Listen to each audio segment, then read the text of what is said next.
Sauviat-sur-Vige le 6 juin 1944. Le débarquement a eu lieu et pour répondre à l'appel du général de Gaulle, les maquisards creusois font sauter le pont sur la Vige. 3 jours plus tard, Helmut Kampf, commandant du 3e bataillon de la division SS Das Reich en route vers Guéret, reprise par la résistance, arrive devant le pont dynamité. Il menace de représailles la ville le bourg de Sauviat-sur-Vige si les habitants ne reconstruisent pas un pont provisoire très rapidement. À hauteur de Combeauvert, en Creuse, la colonne de Kampf se heurte à 2 reprises à la résistance. 31 maquisards y sont exécutés par les Allemands. C'est là que Kampf a scellé son destin, c'est là qu'il devient le boucher de Combeauvert et c'est ce qui va certainement occasionner la suite des événements. Guéret à nouveau aux mains de la Wehrmacht, le bataillon SS reprend alors la route de Limoges le soir même.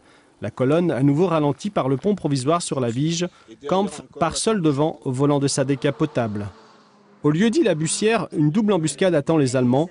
Jean Jandot faisait partie de l'une d'elles. Je sais bien, on y était. Ils étaient mieux placés que nous.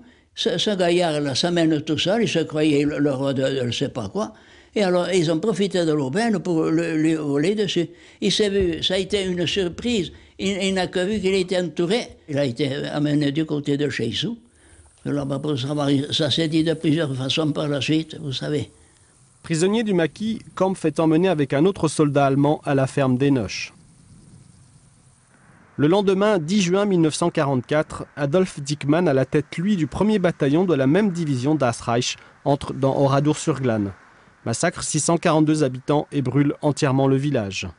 Pour les Allemands, la disparition de Kampf devenait le prétexte à Oradour. Le négationnisme porte là-dessus. Il est question de Kampf qui devait être conduit chez le chef des terroristes, je parle le langage allemand, à Oradour. Et donc nul n'a précisé lequel Oradour. Guingouin était peut-être à Oradour de Linard.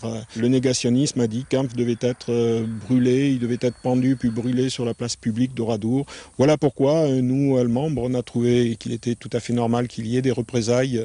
Le 12 juin au matin, après l'échec des négociations, Kampf et le jeune soldat sont exécutés et enterrés à l'orée d'un bois proche de la commune de Cheissou. Au début des années 70, Raymond Pateau se souvient d'y avoir été conduit. Lors d'une partie de chasse avec un voisin, nous sommes passés près d'Enoch, le village d'Enoch, et il m'a conduit pour me faire voir la tombe de ce qu'il disait être la sépulture de Kampf. Il m'a fait voir un tumulus de terre d'une 80 cm de hauteur environ, peut-être 1 mètre de large. Où ça ? Dans le bois que vous avez aperçu là-bas, tout près d'une bordure de hêtre. Un officier allemand inconnu enterré à Bruyoffa et déplacé en 1963 au cimetière allemand de Berneuil en Charente-Maritime est devenu officiellement Helmut Kampf, mettant un point final à la falsification allemande. On est ici sur le toit du silence de la résistance qui continue encore de nos jours. Il eût été si simple de dire voilà, le corps de Kampf se trouve ici à Cheissou, dans ce petit bois. La résistance s'est tue, les habitants du village de Villemonté se sont tus, la commune de Cheissou s'est tue avec son maire derrière. Après 4 années de recherche et de collecte de témoignages, Michel Bory, qui travaille pour La Vérité, n'a toujours pas trouvé d'éditeur pour son essai historique.